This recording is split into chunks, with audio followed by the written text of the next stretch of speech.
Tangan kanan naik setinggi telinga. Jari 5 berjari. Apakah artinya itu? Negara kita telah merdeka. Suara mengguntur mengucapkan salam nasional merdeka.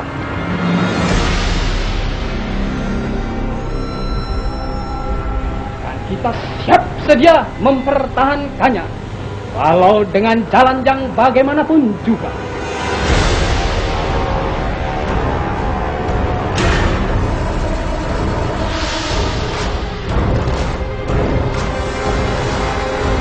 Merdeka!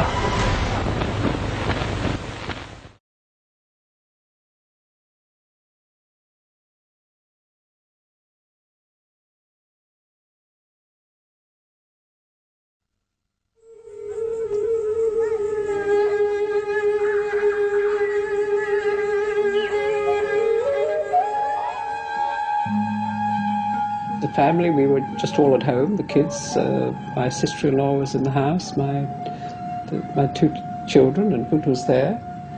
I think, as I recollect, I just got on a car and went to work.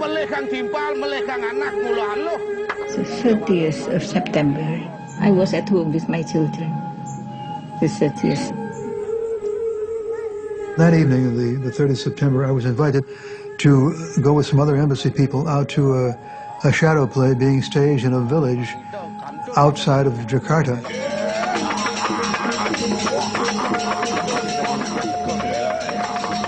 And it was a lot of fun. And we were there until, I think it was almost 1 o'clock, 1:30 when we left. On the night of September 30, 1965, I was in Jakarta. In fact, along with a number of other diplomats, I attended a wayang kulit performance, actually not too far from the home of General Yani, one of the generals who was murdered later that night.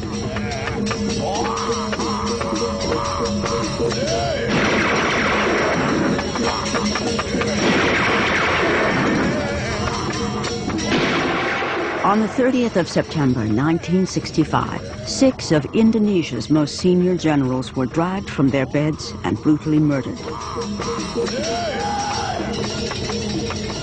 The events of this night led to the bloody mass destruction of the largest communist party outside China and the Soviet Union. It proved to be a major turning point at the height of the Cold War, when the West would help an Indonesian general seize power to become one of the most ruthless dictators of the 20th century.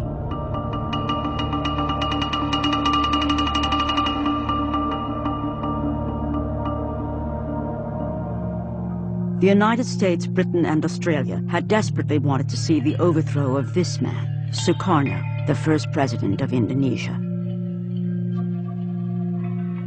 Sukarno's allegiances were too ambiguous for the black and white politics of the Cold War. 500,000 of his supporters were to be brutally slaughtered when his balancing act failed. But buried deeper than the hidden bodies is the story of the West's involvement and of the deadly propaganda war that still obscures the truth to this day.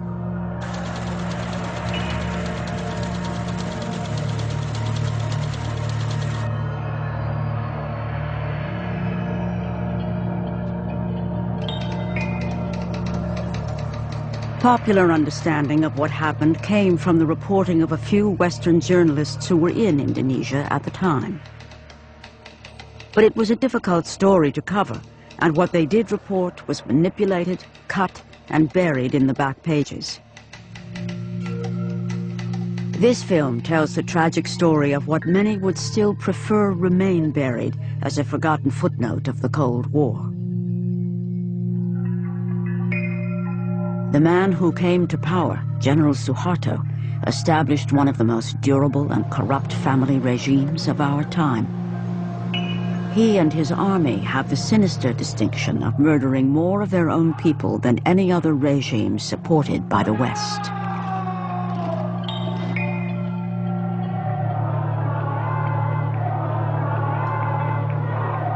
More than 30 years later, after massive popular revolt, General Suharto finally falls. Berhenti dari jabatan saya sebagai Presiden Republik Indonesia. Terhitung sejak saya bacakan pernyataan ini.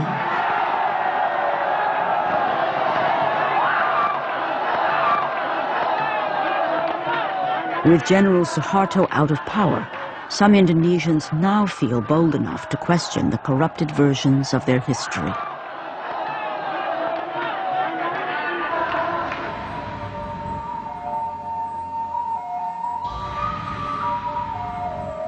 One untold story is about to be revealed in the mountains of Java as the first mass graves are finally opened. Joyo Santoso is the only member of his family who now feels it is safe enough to talk about his brother who lies buried here. Kakak saya namanya adalah Ibnu Santoro MA, Master of Arts. Di sini adalah dibunuh, kemudian ditembak, kemudian dimasukkan ke dalam lubang, ya, 2 lubang yang ditumpuk satu persatu.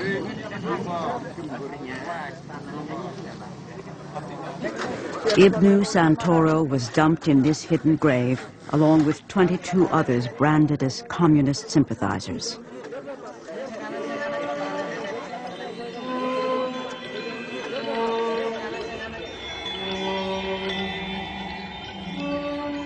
Another legacy of General Suharto was hundreds of thousands of political prisoners.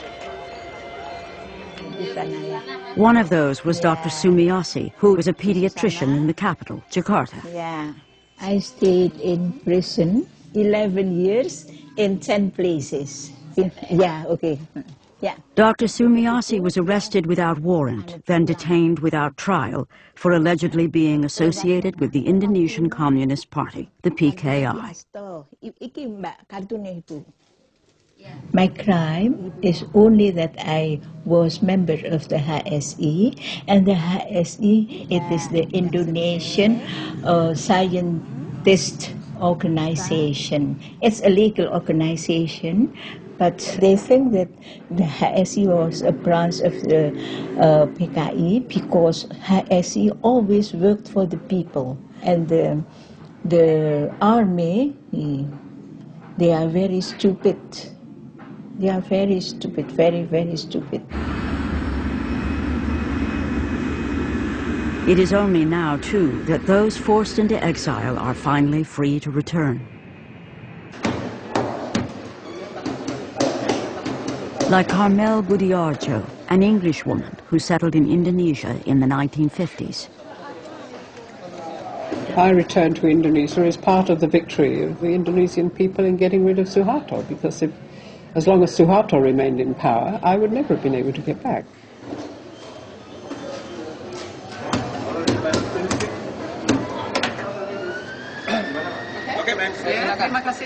Carmel Budiarjo spent 4 years as a prisoner of Suharto. My name was still there on the blacklist, even though I have a visa. They were under the impression that they would have to go to the commander of the army to get clearance for me. And then suddenly, everything vanished, all the problems vanished, and they said, oh, you can go in, it's all right. Carmel is now a human rights campaigner.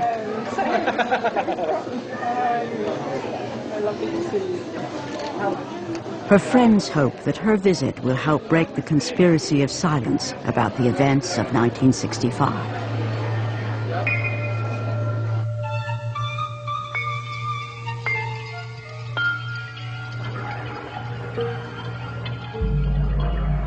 Who was this leader of Indonesia that the anti-communist West was keen to depose?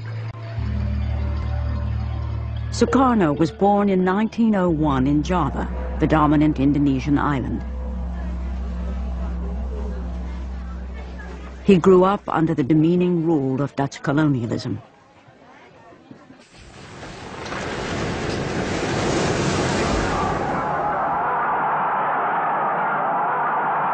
Sukarno was an ardent nationalist who led Indonesia's independence movement. He became president of the new Republic of Indonesia in 1949. Belum ada yang menandingi Soekarno sampai sekarang. Dialah yang mengerti nasion Indonesia itu. Karena itu juga Soekarno lah yang tidak jemu-jemunya menganjurkan tentang nation and character building.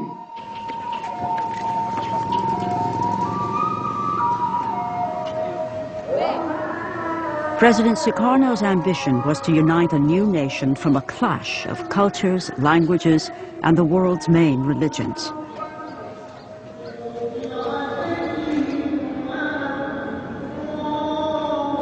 Indonesia is the fourth most populous nation on earth and the world's largest Muslim community.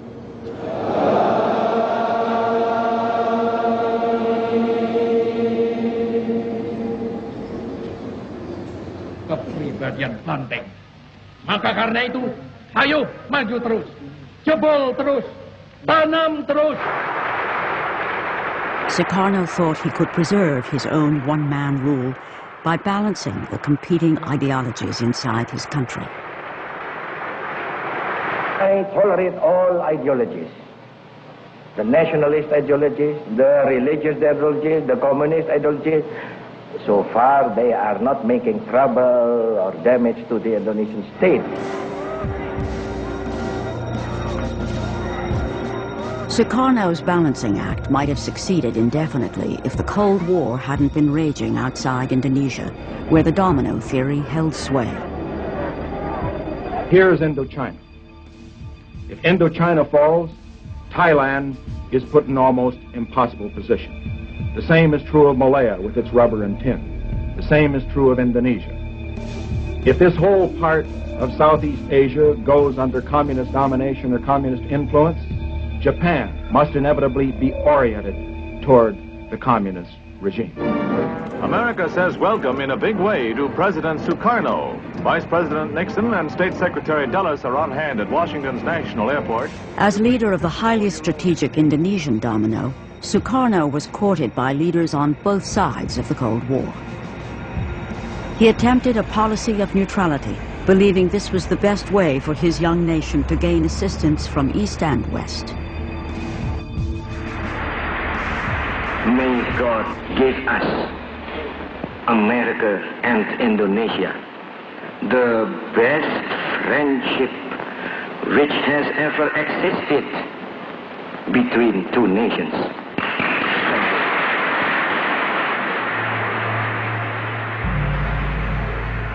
Only 3 months after his address to Congress, he visits China and the Soviet Union. This was interpreted by Washington as going over to the communist enemy.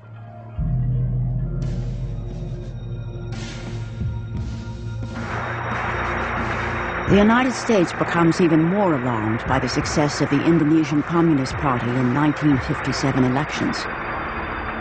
Indonesia is now seen as a questionable ally.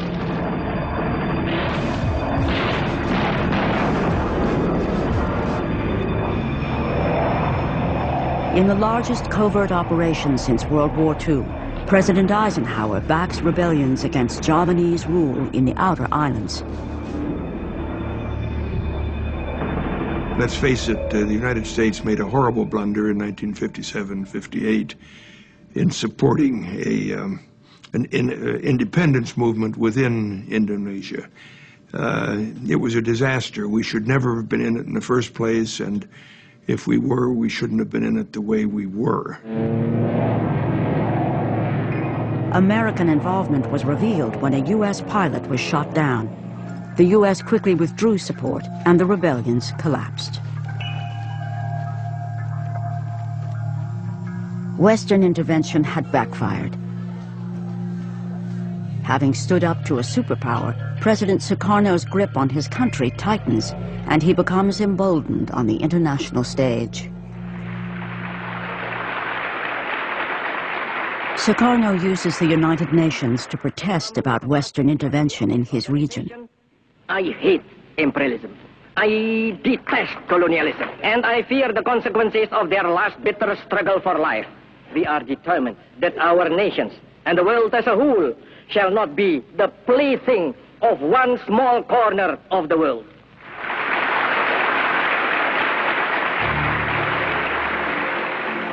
Shortly afterwards, Britain moves to form the new state of Malaysia on Indonesia's border. Sukarno is not consulted. Incensed, he launches a military campaign against British forces to crush Malaysia.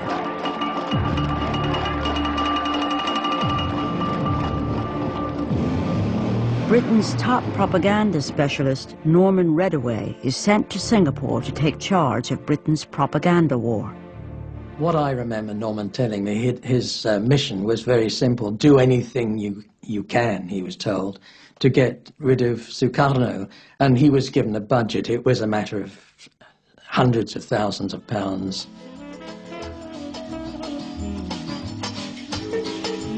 Sukarno had a well-deserved reputation as a womanizer.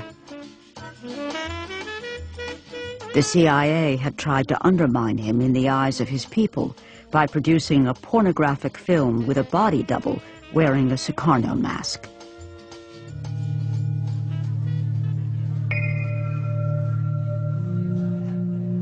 At least 6 assassination attempts were made on his life. Sukarno blamed the CIA for most of these.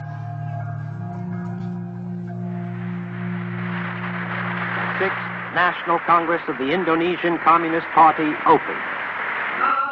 By the 1960s, under the leadership of Chairman Aidit, the PKI had become the largest communist party outside China and the Soviet Union, with over 3 million members.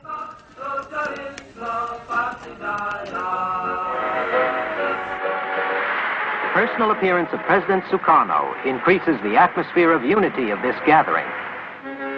Sukarno himself is a nationalist, not a communist, but he depends on the Communist Party because it can mobilize mass support for his political objectives.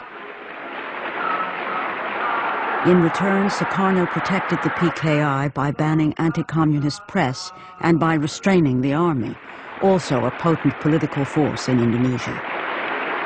The chairman of the Communist Party had outlined a new approach of a kind of parliamentary road to power. At the same time, the Indonesian army was fairly unique because it operated also like a political party. And in that sense, the Communist Party and the army were in competition with each other, all from the village level up to the capital city. The West, as well as many Indonesians, fear the country is in danger of falling into communist hands. Supporting the army is seen as the best hope for the anti-communist cause. With the PKI growing rapidly under Sukarno's protection, the lines are drawn for an inevitable showdown.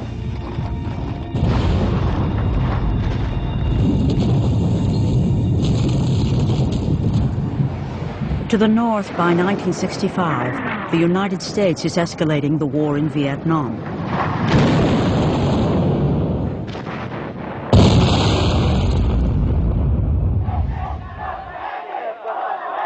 In protest, U.S. buildings in Indonesia become a target.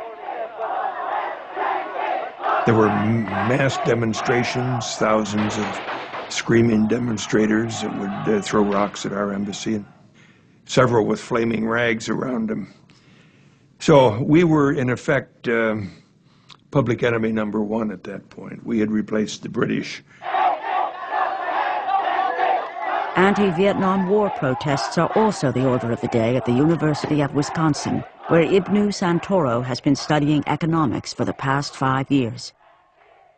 Jadi dia 2 tahun selama di USA, dia mendapatkan ijazah MA. Kemudian dia mengambil doktor PhD dengan tambahan 3 tahun lagi. His friends from Wisconsin say he loved JFK, democracy, and the American way of life. But Ibnu's fate was to be sealed by the politics of his day. Tapi karena ada konfrontasi antara Amerika dengan Indonesia pada waktu itu, jadi semua mahasiswa yang di Amerika, Indonesia ditarik lagi ke Indonesia semuanya, termasuk kakak saya, berikut dengan keluarganya. Returning home to a country being polarized by Cold War politics, Ibnu gets a university job by joining the Indonesian Graduates Association, a group associated with the Communist Party. Tensions were also rising in the countryside where the PKI had been enforcing President Sukarno's land reform program.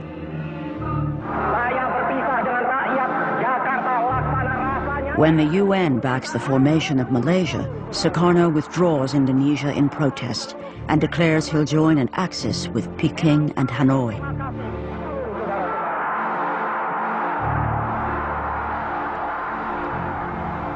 President Sukarno has now gone too far for the West.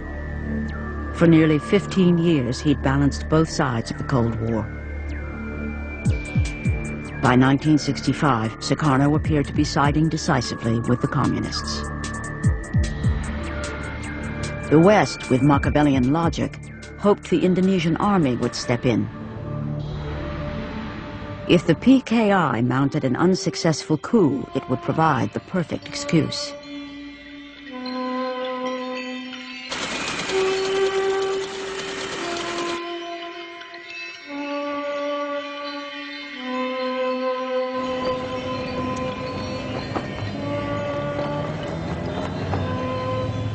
Certainly, 1965 was the height of the Cold War.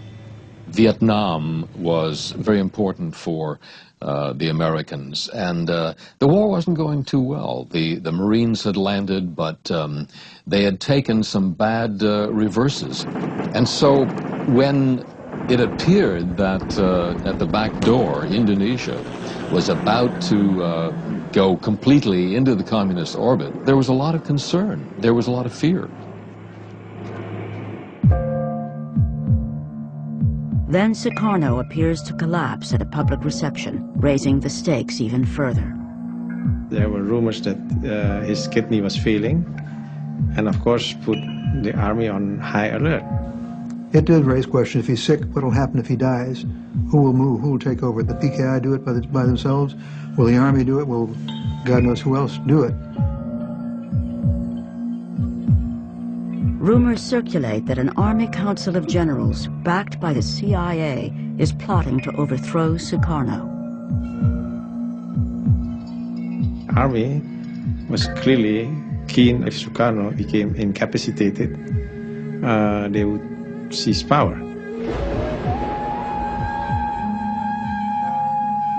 Ani raga patut waspada. Apa angon waspada darmo ne jalan gisi. Angon munahang sahananing momo darawake beh warado cicing boros dugas pidan sing kita ane tatak tutuk rakyat tadi sengsara lantas tuh.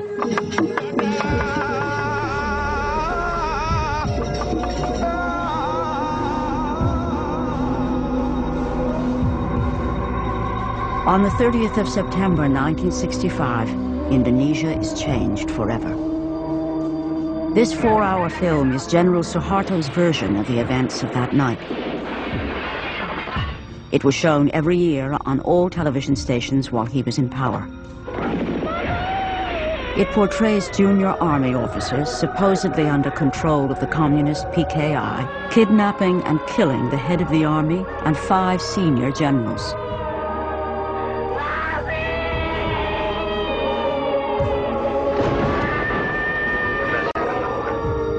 General Suharto puts down the so-called 30th of September movement and heroically saves the nation.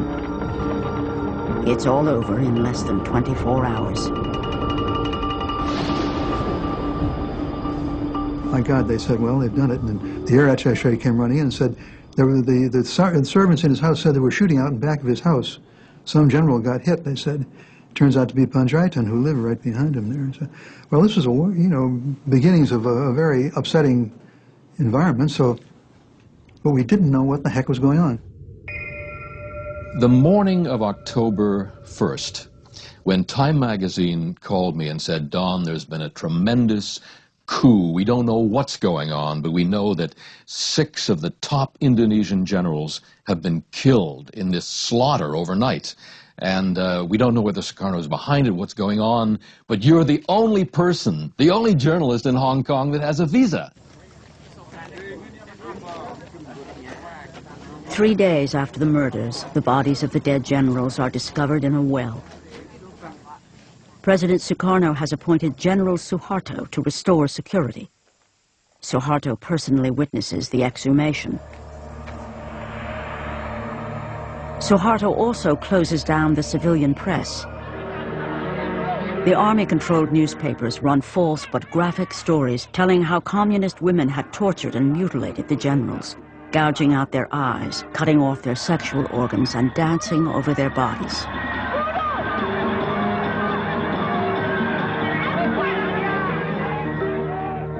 The Indonesian Communist Party, the PKI, is blamed for the abortive coup.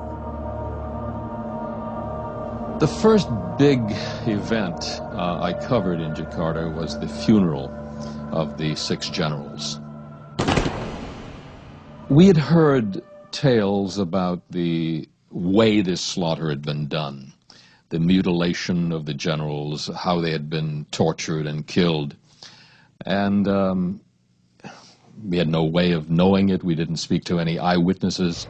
And so if the army put out with authority that these bodies were mutilated, it became the perception. If the Communist Party was responsible, Western diplomats could not understand why it would mount such an ineffective operation. I would have said it made no sense at that time because the communists were moving very effectively. They were achieving their objectives by other means. And I would have said, why in the heck should they mount a coup? It was known that the murders were carried out by junior army officers calling themselves the 30th of September movement. But the question of who, if anyone, was pulling the strings behind these officers was much less certain. Nevertheless, the diplomatic cables do reveal the West was keen for Suharto and the army to drive home its advantage in this brutal Cold War struggle.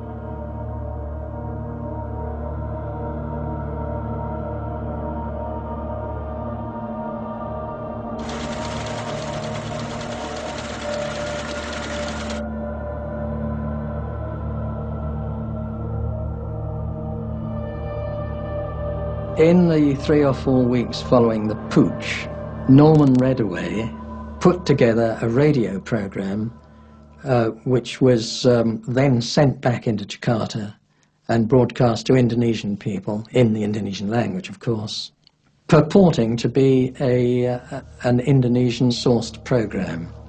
They were putting back a highly coloured version of the story that Suharto and his men were putting about.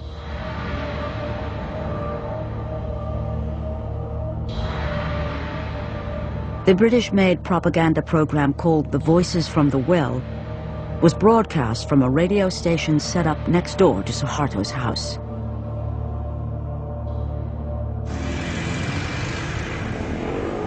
The army set up a new tabloid to spread stories of the bestiality of the PKI. They emphasized that women will sink to utmost depravity under the godless communist influence. It didn't have to take great skills for the army to whip up sentiments against the communists. At the same time, I think the whole party was still left in the lurch because they still were in the mode of the parliamentary road to power. So they were essentially defenseless and armed without arms. Exactly the situation Aidit was worried about.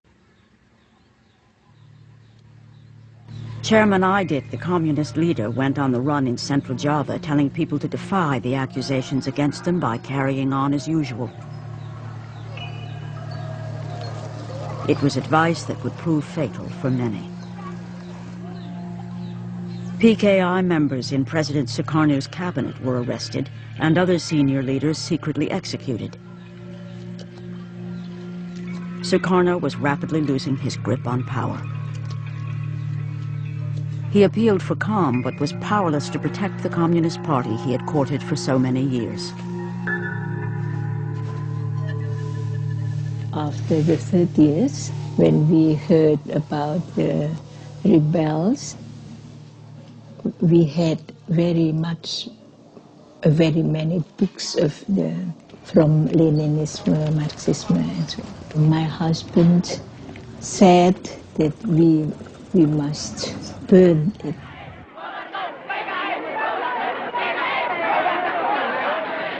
Mobs of students hit the streets in protest against the PKI.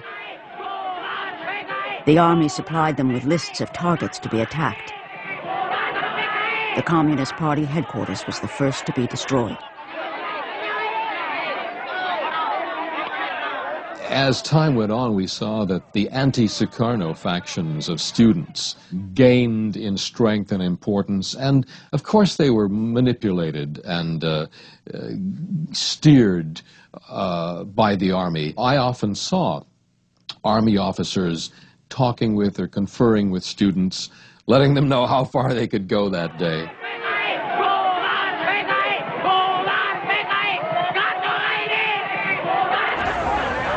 From far, I saw a fire and saw so many people crying, exciting, and so on.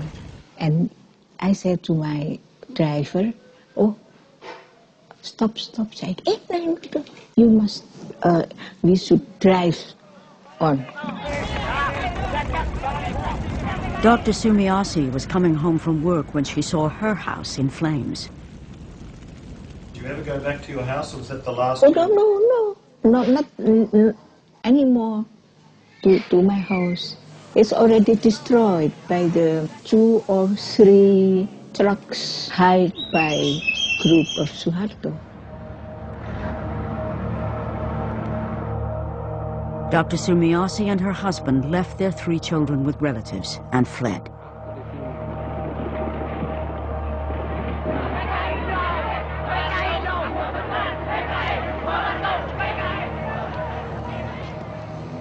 Carmel Budiarjo lost her job as a translator in the Indonesian Foreign Office almost immediately.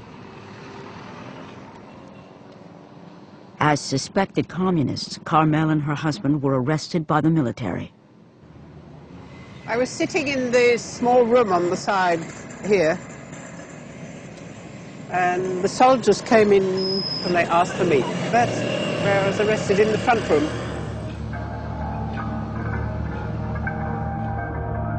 When we were sitting in this jeep taking us out of town, the fellow who was in charge, he said, "You have to blindfold." And that completely destroyed me, because I just couldn't understand why they were doing this. So I became hysterical then. And of course you always have the worst idea of what was going to happen. You know, going to be taken off and shot or something like that. She was to spend 4 years as a political prisoner.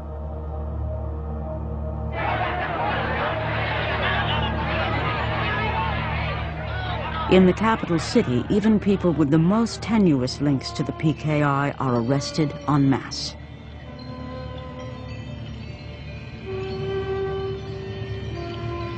With the names of party members being given under torture, the net gets wider and wider. Dr. Sumiyoshi and her husband are caught on the run. When Suroso called me for an interrogation, and he is very, very cruel, he said, "Are you a member of the PKI? Oh no. Are you doctor of the CC? I am not a member. How can I be a doctor of that?" As the wife of a party member, she was threatened with electric shock torture when she would not cooperate. Oh, my heart beat it so hard, maybe that somebody can hear how hard it was. Then I blew him on his stomach. "Hey, Pak Sana, don't do it, Pak. Don't do it. Please don't do it." Why? I am electrophile. What's that? Electrophile. Electrophile, I can die when you give me. Oh, it's very, very low. Although it's low, how low it is, I can die. And when I am dead, my spirit will strangle you. With his balancing policy in ruins and under pressure from the military, President Sukarno appoints General Suharto as the new head of the army. I, President, Supreme Commander of the Armed Forces of the Republic of Indonesia, appoint Major General Suharto. I appoint him as Minister, Commander of the Army. Now in official control of the army, General Suharto plans the systematic destruction of the Communist Party. He immediately dispatches his para-commando troops to Central Java. Here they purge any army officers sympathetic to the PKI. The army then turns its attention to alleged communist sympathizers all over Indonesia. As long as there is still one communist in Indonesia, I think we still have military operations against this one person. Well, Suharto gave the orders to clean up everything, to every commander who was under his organization. So this is what I did. I ordered all my people to send patrols out and captured everybody in the PKI post.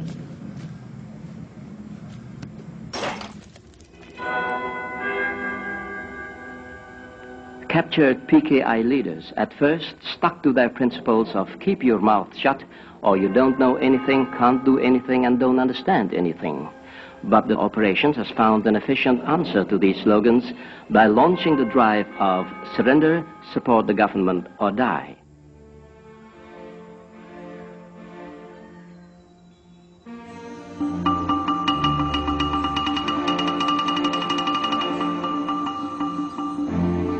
The district of Prambanan, known for its 1,000-year-old Hindu temple, was one of the first to feel the wrath of Suharto's ideological cleansing campaign. The army swept through Java, looking for communists, stirring people up, and they came upon many peasants, and the soldiers would say, you're PKI, you're a communist. And the poor peasant farmer would say, what do you mean PKI? What are you talking about? And the interrogation would go on, and the farmer might say, oh, you're talking about those guys who came around and offered us seed at cheap prices. Oh, yeah, sure. We signed up with them, but that doesn't mean I'm PKI. I wasn't a communist. Those are just fellows who helped me out when things were tough. And certainly they did kill communists. They also killed a lot of people who were probably not communist.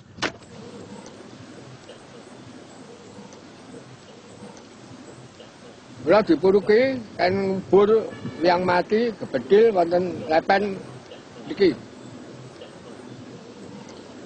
Sore gawe ruangan nek anu nggih bur. Ana sing sederek niku nggih akeh ning kula mboten ngerti. Wong Giliran kok lesawengi. Nek sing Klaten wong edan, nek sing Prambanan wong Kulon.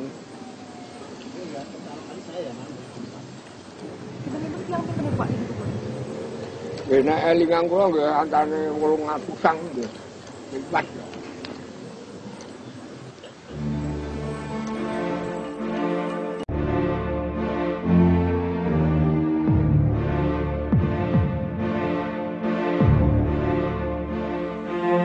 The army was in complete control. You couldn't get 10 feet out of Jakarta without proper papers and permission from the army.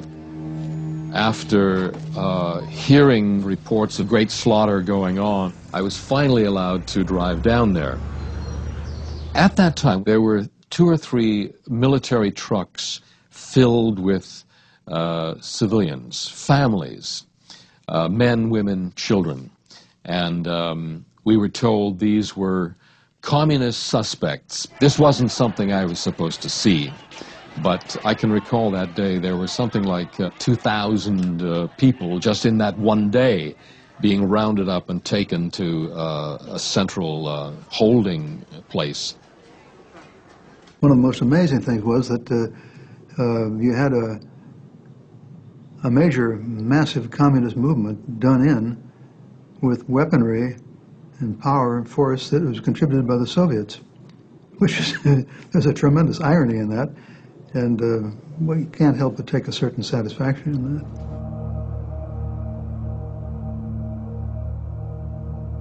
In Yogyakarta, Ibnu Santoro's name is given to the army. Jadi itu tepatnya adalah tanggal 10 November tahun 1965, ya. Kakak saya didatangi oleh 2 polisi militer, ya. Kemudian dijemput, kemudian dibawa untuk ke kantor polisi militer tadi itu. Terus kemudian pamit dengan istrinya sama anaknya dicium, terus kemudian sudah tenang aja. Saya mau ada urusan sebentar dengan pihak yang berwenang.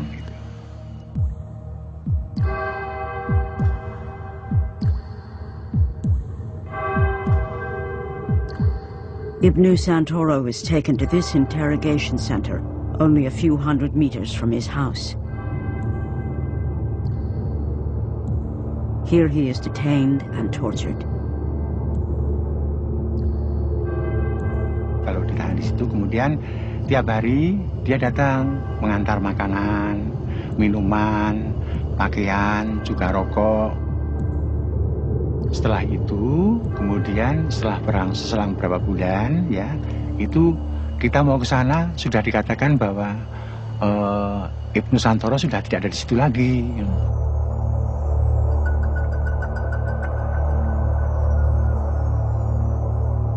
Ibnu is taken on a 4-hour drive with 22 others. One of Ibnu's fellow prisoners on the truck manages to write a list of everyone's names on the journey that day. He persuades one of the soldiers to draw a map of their final destination, which makes it back to relatives.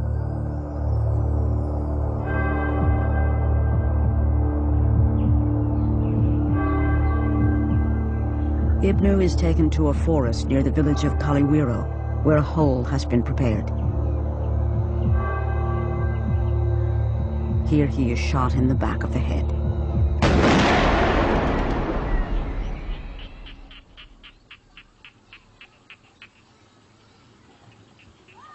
Seven weeks after the murder of the generals, Communist Party chairman Aidit is finally captured in central Java. He's forced to sign a confession and is then executed on General Suharto's personal orders. The once invincible President Sukarno is now powerless to prevent the wholesale slaughter unfolding in his country. General Suharto and the army now plan his downfall and the complete takeover of government. The military arms civilian death squads and supervises further mass killings. This man was part of a Muslim militia gang in East Java in 1965. Sometimes, all the students were collected in a certain place and then instructed by a certain leader from the army, and they distribute to us a number of people, and ask us to kill them. So we know exactly that this is organized. The U.S. provided secret financial assistance.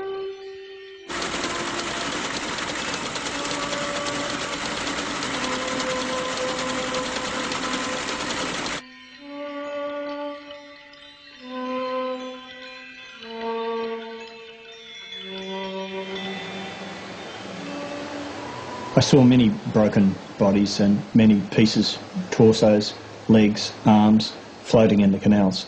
And this went on day after day, night after night. Hundreds of them.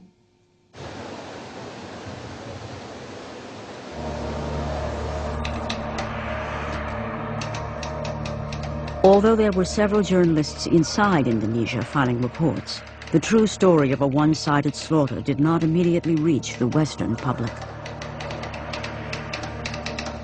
I reported many interviews of catastrophic occurrences, but a lot of them didn't see the light of day in newspapers. I wrote a daily file for Time magazine, and I also sent reports to the BBC and to NBC News. Most of my material was going through other journalists who were staff people in Singapore, and they would edit my stories, discard my stories, because they didn't believe them. It's incredible that they could second guess and kill my stories that I was gathering on the spot.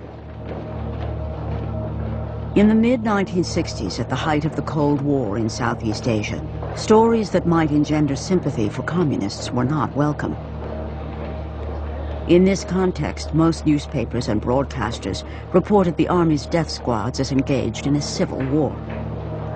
There really was no sense that there was a centrally organized slaughter of alleged communists.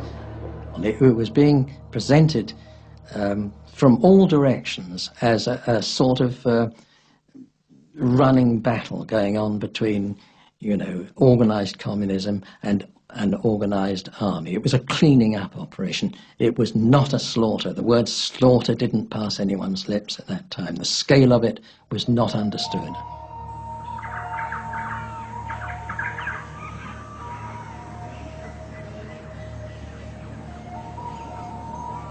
On the island of Bali, the army laid the groundwork for communal butchery. Propaganda teams toured the countryside, spreading stories of PKI plans for women to seduce and castrate soldiers to obtain weapons.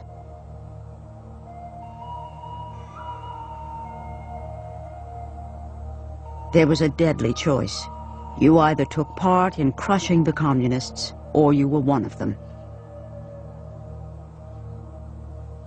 I was told by General Sawo Eddie that whereas his boys, as he put it, had to encourage and stimulate the killing in Java, the killing in Bali was so intense that they had to stop it. They had to put a stop to it. Di sini banyak sekali orang dipotong.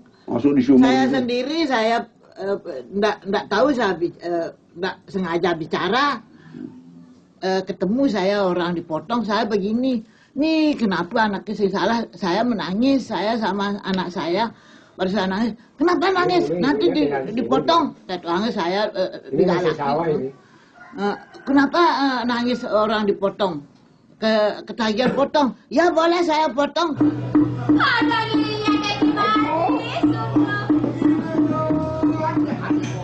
Today, the tourist brochures sell Bali as an exotic paradise. They don't mention that 80,000 people were butchered here in the space of only 2 weeks.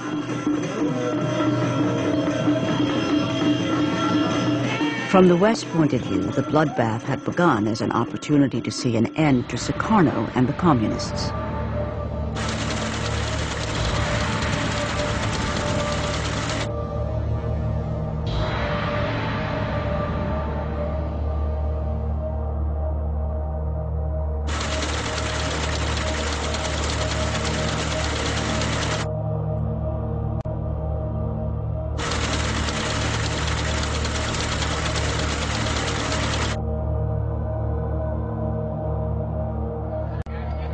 Some news organizations outside Indonesia were instruments for broadcasting Western propaganda into Indonesia. Of course, Radio Australia worked closely with the Foreign Affairs Department in Canberra and got advice, or guidance, let's put it that way, got guidance from the department as to what it should say in its broadcasts. From time to time that guidance wasn't followed, but mostly it's true to say it was followed. The BBC's reputation amongst listeners in Indonesia was high, and at a time when the Indonesian people would feel that they could not rely on their own media, they of course are going to be leaning on what they regard as reliable sources, BBC, Radio Australia and so forth. I think there's no question whatsoever that we were all manipulated. I think probably the manipulation was being orchestrated by Norman Redaway, but I've no doubt that he too was also a part of an organisation in which the Indonesians played their part. The Americans certainly played their part.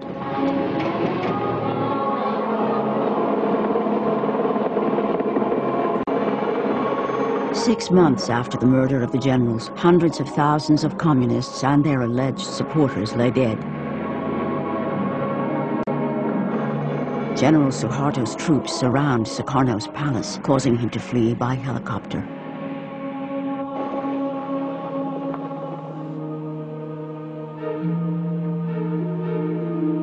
Later that day, President Sukarno is forced to sign a letter which hands the power of the presidency to General Suharto. Suharto immediately uses the letter to arrest 13 members of President Sukarno's cabinet and to legitimize the slaughter of suspected communists. Jelas dan kita semua tahu bahwa kekacauan dan ketegangan sekarang ini disebabkan karena PKI. Saya menggunakan surat perintah ini untuk membubarkan Partai Komunis Indonesia. Kiranya SP 11 Maret itu satu transfer of sovereignty, of authority. Padahal tidak. Despite President Sukarno's objections, General Suharto had effectively wrested control of the Indonesian state. His takeover was reported as a gentlemanly affair in the London Observer and welcomed in the New York Times, which hailed Suharto as a gleam of light in Asia. I welcomed the Suharto regime, and most of the journalists did. It was the first time order had been seen in Indonesia for about 10 years. The Economist in early to mid-1966 started peddling the US line that Indonesia was safer under a disciplined rule. That certainly was true. It was safer. But to deny the level of destruction and the human tragedy that had taken place seemed to me quite idiotic. The majority, I think, of the press was looking the other way. You know, there was no condemnation of it, I think. It was kind of tolerated and accepted. In fact, a kind of welcoming that Indonesia was joining the fold of the anti-communist movement. The Indonesian domino ultimately fell on the western side of the Cold War divide. Compared with getting bogged down in Vietnam, it was seen as a clear victory for anti-communism and for President Lyndon Johnson. Visiting Vietnam later in 1966, LBJ was to invoke Indonesia as a rallying point. He told US troops that their exploits were the reason why people in Indonesia were enjoying freedom that they didn't previously have.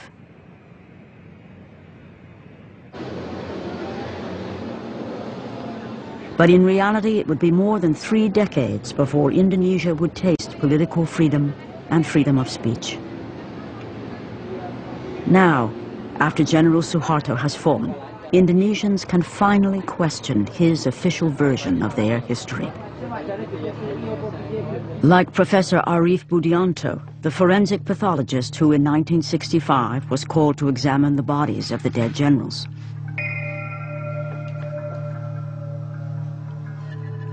I got 3 bodies to examine. Not a single one of the bodies do we find the penis slice.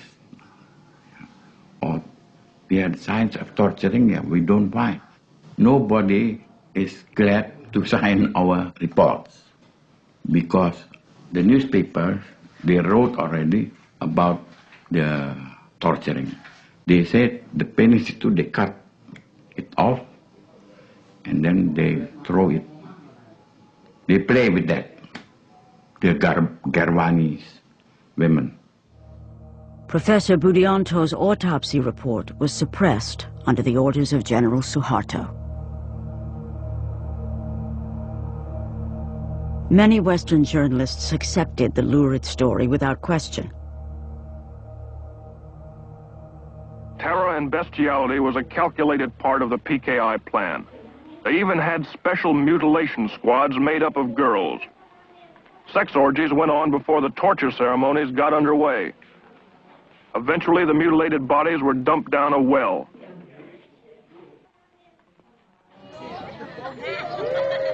This monument was built at the place where the generals' bodies were dumped down the well.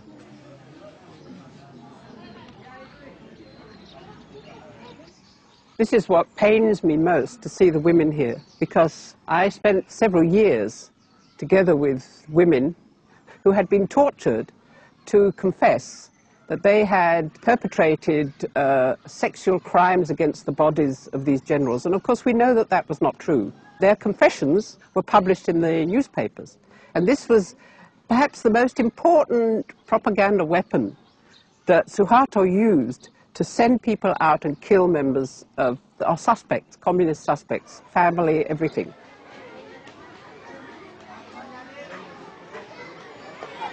Ini dia umur berapa? 10.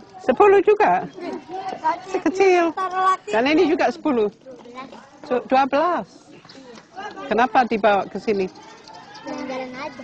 Hah? Mau lihat pahlawan. Mau lihat sejarah. Oh. Tapi gurunya bilang ini betul apa yang dilihat sini? Betul. Ya, tapi sebetulnya banyak bohong di sini. Banyak hal yang diuraikan di sini di diorama itu tidak benar. Karena saya dulu juga kenal dengan wanita-wanita yang dikatakan begini, tapi mereka tidak berbuat begini. Jadi ini banyak sekali bohong di sini. Gimana maksudnya bohong? Suharto itu berkuasa.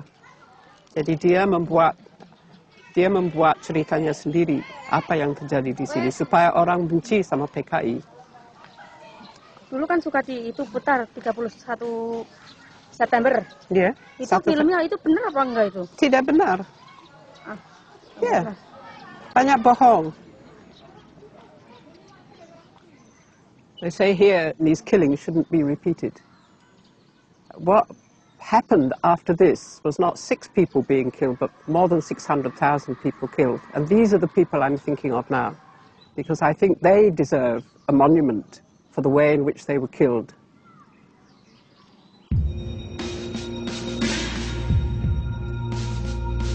Military courts put more than 1,000 people on trial for the murder of the generals. There were no acquittals. The courts ruled that the Indonesian Communist Party was the sole puppet master behind the murders.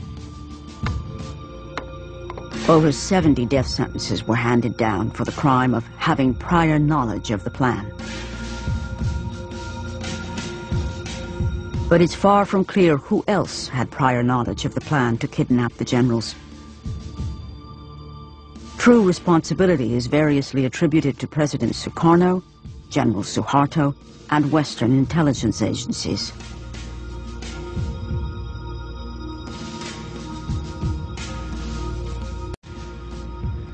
The only leader of the 30th of September movement left alive is Colonel Latif, who survived 33 years in prison. He claims he informed General Suharto of their plans, and Suharto has admitted meeting with him. Sama itu sudah ketemu sama Sidarto, memberitahu kalau paginya akan dihadapkan para jenderal sama Bung Karno. Karena semua sepakat Harto dianggap loyal sama Bung Karno. Those who see the hand of Suharto say it was his agents who infiltrated the 30th of September movement to make sure the generals were killed that fateful night. The rebel soldiers maintained it was never their intention to kill the generals. Their intention, they said, was to bring them before President Sukarno to face charges of planning a coup against him.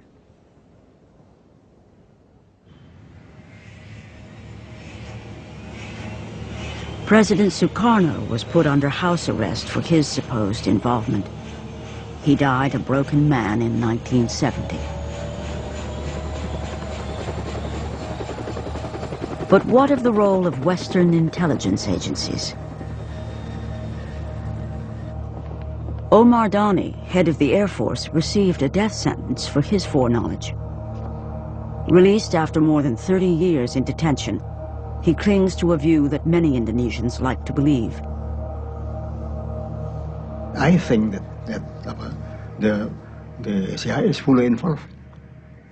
And Suharto cannot do that because at that time, I don't think that not one general has the capacity to arrange such an intricate and so complicated operations.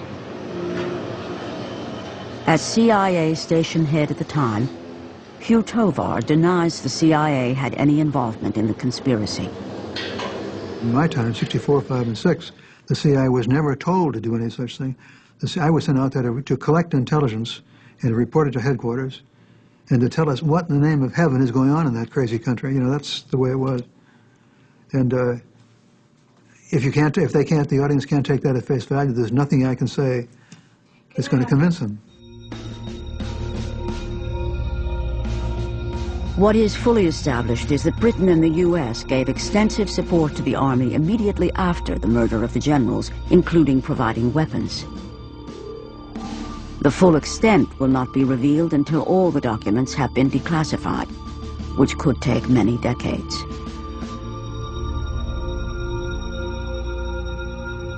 For years, American diplomats strenuously denied providing lists to the Indonesian army, until recent declassifications revealed the truth.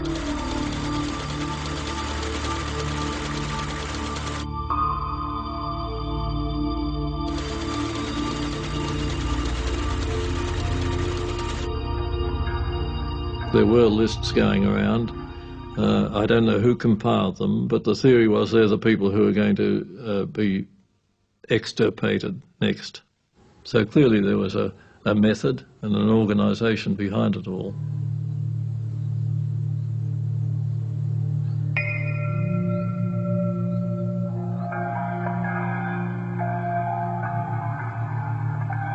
It may never be established how many people died in the massacres. Today, some academics estimate up to 1 million Indonesians may have been murdered. Sampai sekarang tidak jelas berapa jumlahnya. Tapi terakhir Domo yang Domo tahu, dia menyatakannya 2 juta. Terus yang memimpin pembantaian Sarwo Edi pernah menyampaikan pada seseorang 3 juta. Tapi jumlah yang jelas tidak ada yang tahu sampai sekarang. Melayu, ayo Melayu, Melayu wes.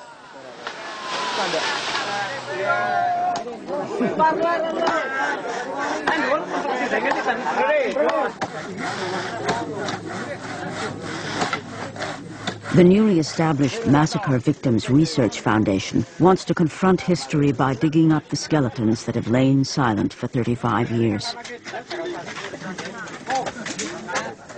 This wasn't Nazi-style industrial-scale killing. It was village-level murder with many thousands of graves spread across the country.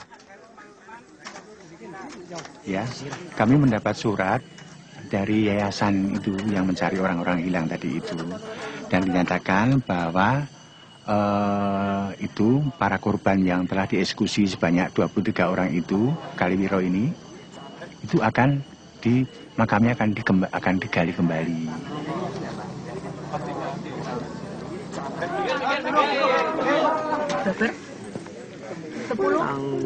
Bulannya 6, 19, 65. Tanggalnya ini.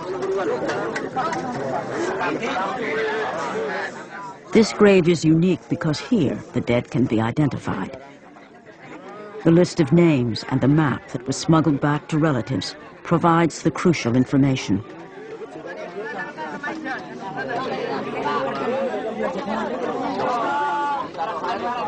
Sekarang saat ini ya, setelah kami mengetahui ada kerangka ya yang kalau diidentifikasi ya. Mas Ibnu itu siapa, Bu?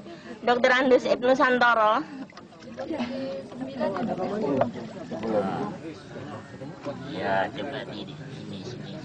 Saya karena ada 2 gigi yang dicabut ya, dan sesuai dengan berita dari dokter yang bersangkutan, ya, dokter forensik yang meriksa bahwa ini adalah kakaknya. Karena pada waktu itu berumur 34 tahun, ya, itu.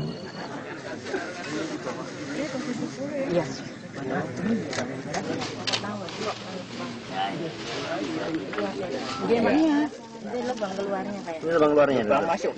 Ini masuk. Yang keluarnya sudah ke sana. Ini.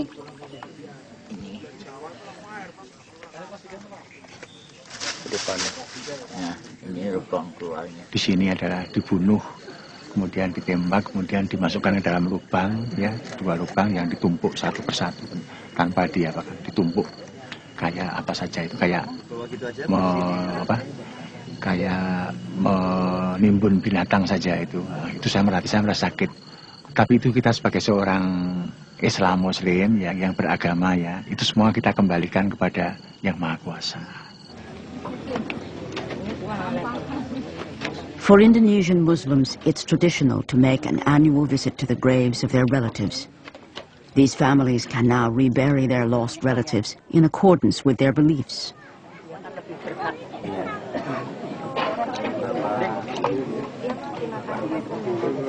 Keluarga ini dimurahkan untung tangan tanah tumpah darah bapak. Kita saged buat But as they will soon find out, even this simple gesture will stir old resentments.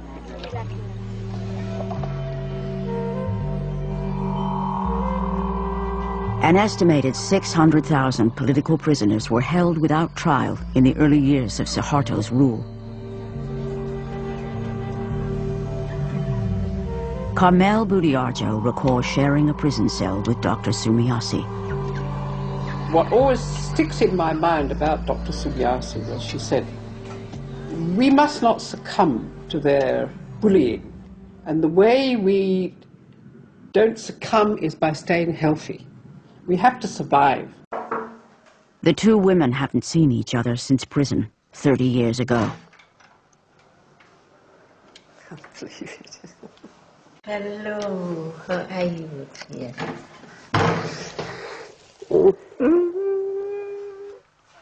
Kan baru sekarang bisa kembali ke Indonesia. Iya, kembali. Karena lama tidak boleh. A Dutch cameraman came to Plantungan. Oh yeah. And you were in the film. Oh yeah.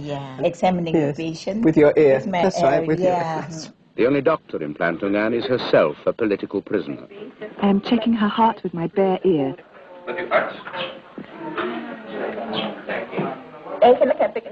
Actually, I need a stethoscope, but there is no stethoscope. Kita membuat tempat yang sedih ini, neraka ini sebahagia mungkin. Hati tetap pedih. You don't jangan lupa. Ya, don't forget. We have always a tough and a bitter heart in our heart. All is bitter. But di luarnya, ya, kelihatannya itu kita ini ya biasa saja. Biasa saja. Sebab itu apa?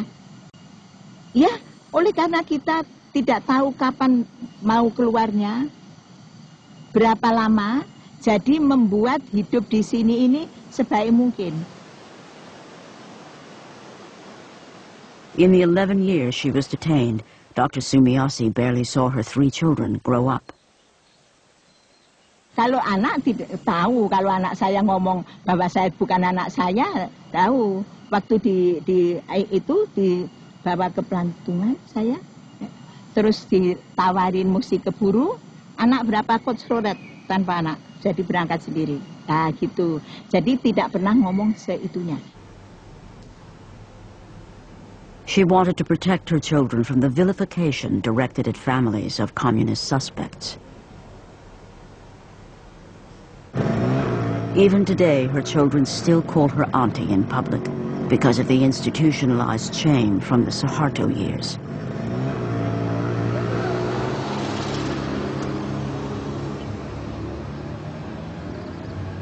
After her arrest, Carmel Budiarjo's teenage children fled to London, where they lobbied for their parents' release. After 4 years, she was let out of prison and told never to return to Indonesia. Her husband was detained for a further 8 years. Carmel established a lobby group to draw attention to the plight of political prisoners. Other critical human rights issues in Indonesia soon took over, like East Timor. I remember reading about what was happening in East Timor. I really wept because we knew what the army was capable of. We had tried, I mean, our particular efforts were obviously devoted to getting the British government to stop selling arms. I mean, for so many years we had pleaded with them, and they just wouldn't listen.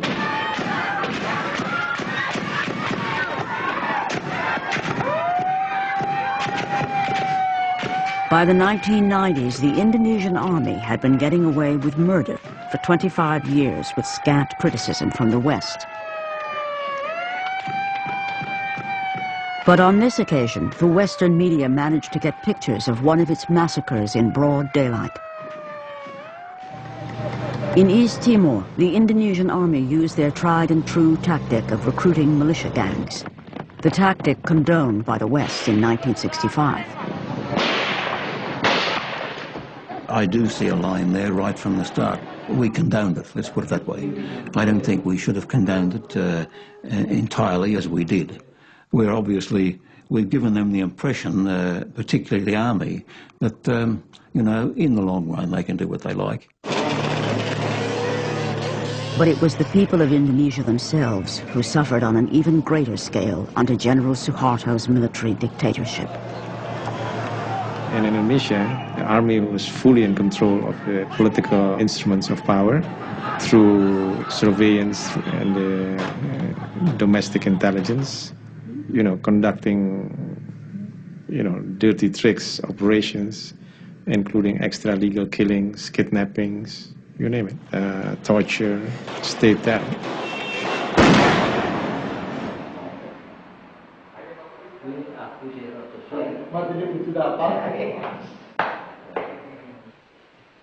Today, General Suharto may be out of power, but reburying the bones exhumed from Kaliwiro is a highly sensitive issue.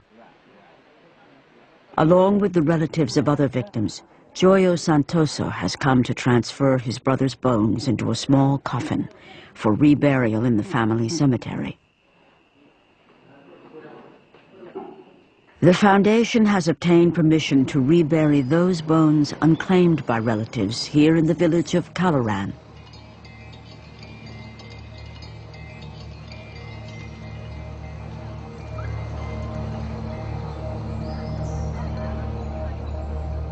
Local Muslims object and blockade the house.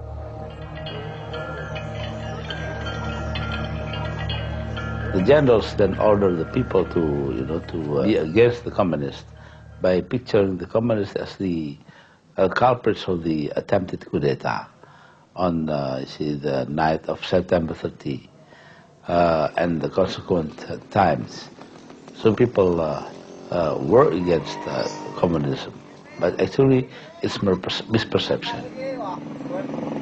Karena begini, di sini itu kalau untuk makamkan, daerah sini bukan daerah PKI, ya begitu. Mungkin yang ngompor itu juga nganggap ini PKI kan gitu. Ya.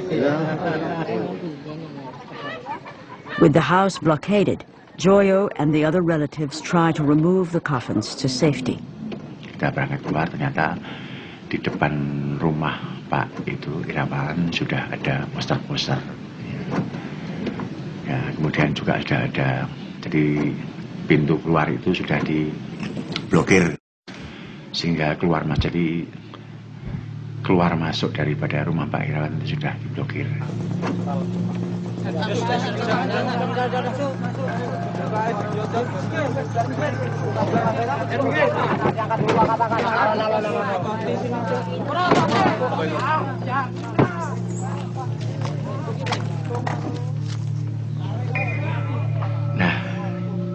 Kemudian mereka sempat memancing emosi ya dengan jalan menempeleng itunya, sopirnya, keneknya. Terus kemudian bus ini juga semacam diperlakukan dengan kasar ya gitu. Silakan Ibu ke tempat Pak Irawan dulu. Tua-tua petinggal kamu tuh. Nah setelah itu kemudian yang keluar yang pemimpinnya yang pakai kumis tadi itu teriak-teriak, pokoknya memaki-maki lah.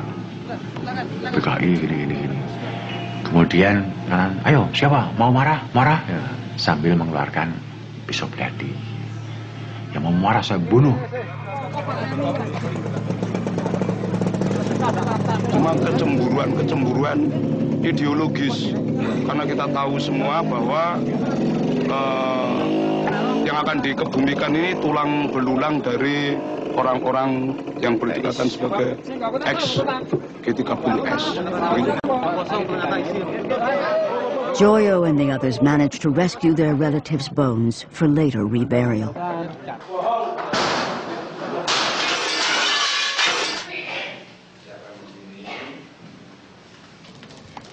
The mob attacks the house and burns the empty coffins while the police stand by. They later destroy the house completely.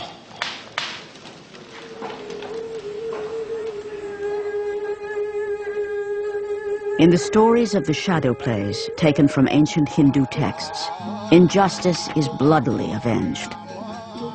Forgiveness is not part of the equation. What chance, then, for justice or reconciliation in Indonesia? Menurut saya rekonsiliasi itu kan lelucon saja. Ini sudah tugas negara harus mendirikan hukum, mendirikan keadilan untuk rakyatnya sendiri. Apa persoalan rekonsiliasi? Apa persoalan maaf? Ini itu. Yang penting hukum didirikan, keadilan didirikan, hak-hak asasi manusia didirikan.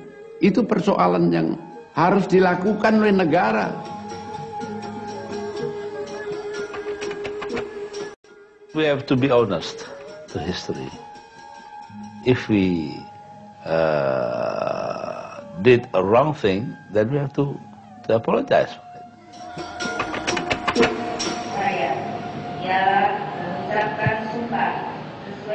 Having struggled against Suharto's authoritarian regime, President Sukarno's daughter now takes her oath as the new president of Indonesia.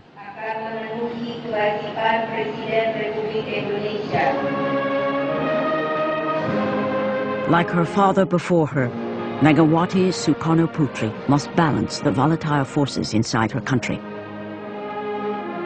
The military remains powerful. Her only counterweight is Indonesia's fragile democracy and the shaky rule of law.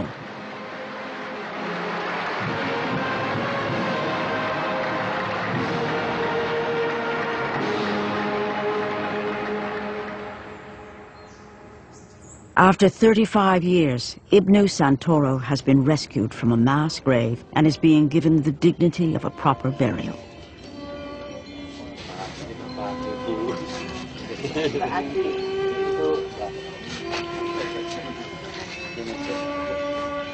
One person among the countless victims of this Cold War massacre is finally laid to rest. But in today's Indonesia, the ghosts are very much alive.